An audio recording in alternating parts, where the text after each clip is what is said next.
inonzi Gaison Philemon. Komana uenda kwambata mumba mangu nemzimai wangu. Varipo. Amuna zvapupe vanhu vokama ngayo gara Varipo. vanhu vokama kuno. That's match.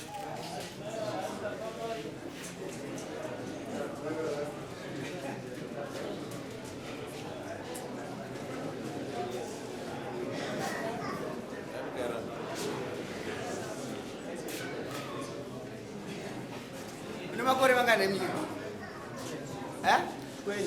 haune miri wakanaka mama ava ndiani unya Murume wangu pavo ndaidana naye. maidana naye Usati chichenyi Chikomba changu. chikomba chenyi makarara mese Aiwa atiri. Eh? Atiri.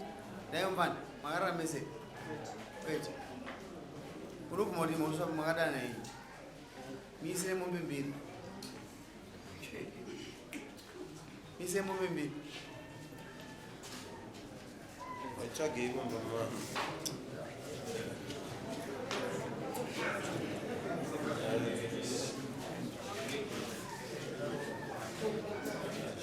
nayo mani sikadarurani makaita noizi munzwa sei uita muti mombe mbiri uyu nzima yanga asitarara naye uri kupokana nochikomba eji yacho ikai yanga ichidzidzira vakomba ndinorova havakomba ndorova tazozvita futi muvana wangu wazvinzwa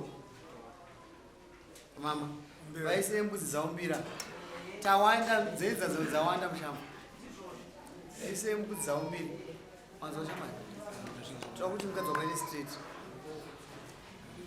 saka uchaona mombe mbiri kuna mbudzi ndidzeduka kuti nzedza dzite shoma ende musena muvairi uyu anofanwa kubhadhira mombe waya naniwe amai wekuno uri mombe ngani kumba oita basa rei ukaona uri paya Mumba.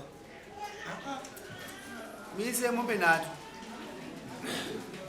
mosva notambirwa here ukaona kachitei Anditopinda mumba inini akabva atokrosa sokuti vhendo paindosere. aingopindawo zvake Avaitodanana. achingomusiya ari pambiri anga asina adya bota chinosaina Zendo saino.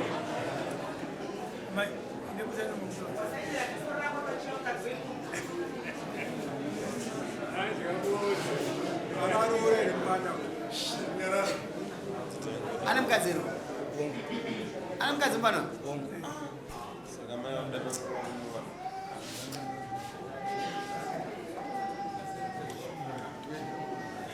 misire mswa 2 toda mombe imwe chete mswa 2 mwedzi uchipera July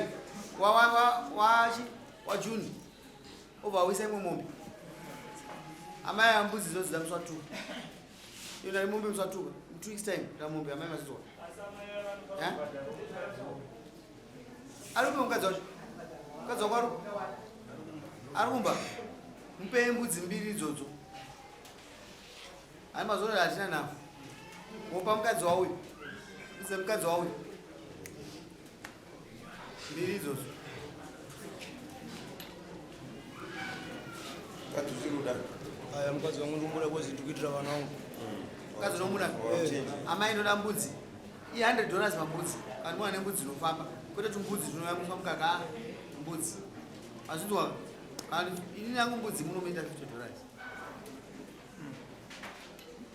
musafunga ndikudhurise kuti vanhu tirambe tine chivanhu chedu munongova nembudzi chete kana maona zvakakomere zvemari uye nechi nembudzi uyu mombe muise 250 pamombe yebodzi mari yake 500 kana zvakamuombera anongova nemombe asina kumboma mombe hadzisi dzangu izi mombe dzinoenda kumuripirwa uyu wakaroora here Ndakabvisa chishoma chekusiya. wakaroora here nei wakaroora Ndatsvagira kuno nekuya machira yako. abereki wakwaro Varipo. uyai vabereki vemusikanawo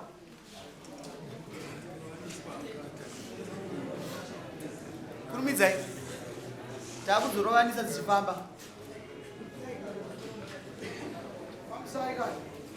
fambisai mutadza kusumuka here oraigara ikoko mombe mbiri dzikubviswa nemukomana dzinouya kuzoroora akubvisa pato roora rake 500 ikubviswa mufana inouya kupi uku saka musi wa2 munomotora 250 yake yabhadharwa nemukwasha mutoisainira kuti kubva paroora rani nemukwasha paanobvisa imwe end of June munomotora kuti ipi iri kubviswa mari yechi usazoti hanzi ndakazviroora ndosaka wakazviita izvozvo kuti uye akuone ndiye kugezesa saka ndapedza pangu ndapedza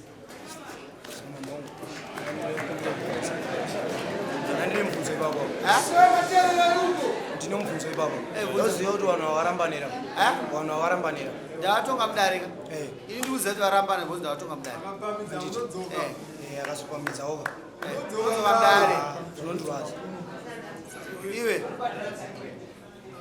akapamidza anobhadhara dzimwe don't take the law into your hands nodzoka munodai tiendako amai 250 ndoita nokuisira chiketi mama handishungurudze mukomana ndanzwa kana kubasa handisi kushanda ndikusungiswa kumapurisa naiyeye murume ndandisikana izvozvo yanarai watiyo akainonondipotera kumapurisa kuti mupurisa agora achindinetsa izvozvo ndiri kubasa ndikuti ushayiwa ndinoshandawo sei newe wairipoto tonyika mukadzi womwe inge ndikukanzwisa kafana katinoka dhururani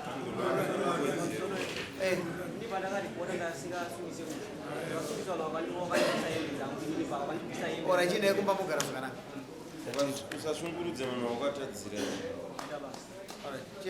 iwe mukadzi kutadza kunotadzwa kai kamwe chete ukapamidza kuti uri atiwa bhizinesi remungo wako sungai mapedza here iwe gadzo